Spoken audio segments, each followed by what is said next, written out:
So mga tol, kasado na po ang unification fight sa pagitan ng pambato natin na si WBC Minimum World Champion Melvin Jerusalem versus Unified WBO at WBA at the ring champion Oscar Culaso ng Puerto Rico. Sa March 14 na po ang kanilang laban sa Los Angeles, California, USA.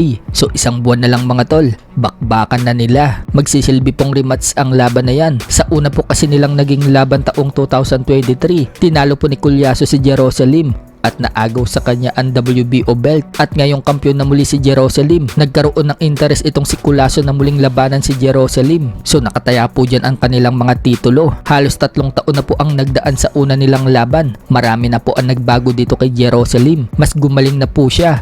Kaya nga po naging kampiyon muli itong si Jerusalem. Umaasa po ang ating Pinoy champion na makakabawi na siya kay Culaso. Mas lalo pong sinisipagan ni Jerusalem ang pagtitraining niya dahil alam niyang magaling itong si Culaso. Kasalukuyan pong nasa top 10 pound for pound list itong si Culaso. Kaya kapag tinalo po yan ni Jerusalem, may posibilidad na makapasok po si Jerusalem sa pound for pound. Sa ngayong era kasi mga tol, wala pang Pinoy ang nakakapasok sa pound for pound. Maraming nga po ngayon na mga Pinoy fans ang sumusuporta kay Jerusalem at naniniwala na makakabawi siya dito kay Culaso. Sana nga po maipanalo ni Jerusalem ang laban na yan dahil kapag nangyari yan, magkakaroon na po tayo ng kauna-unahang undisputed world champion na kay Pedro Taduran po kasi ang isa pang titulo, ang IBF. Kaya kapag naglaban itong si Pedro Taduran at Jerusalem, walang tapon kahit sino sa kanila ang manalo. Sa kabilang banda naman mga tol, Errol Spence Jr. hinamon ni Jermar Charlo, kaya bumanat itong si Spence kay Charlo at sinabing gusto lang daw ng big payday ni Charlo.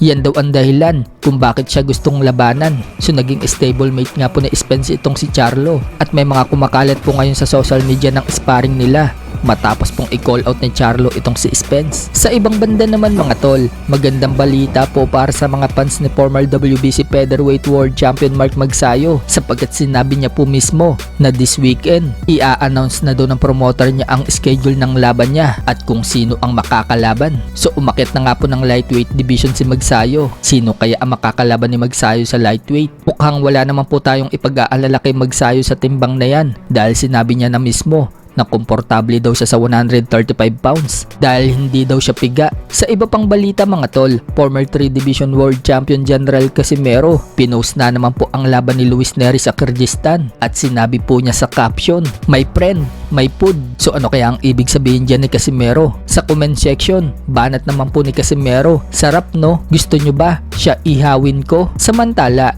Kenneth Luber, rank number 3 na po sa IBF Bantamweight. Kasalukuyan nga pong walang number 1 at number 2. Kaya bumanat po ang promoter ni Luber, ang Kameda Promotion. Sinabing dapat daw mag-issue na ng order ang IBF. Sinasayang daw kasi nito ang oras. So title eliminator po yata ang tinutukoy dyan ng promoter ni Luber. May laban po kasi itong si Luber mga tol sa Pilipinas ngayong March. Inihintay na lang po siguro nila mag-utos ng IBF ng final title eliminator.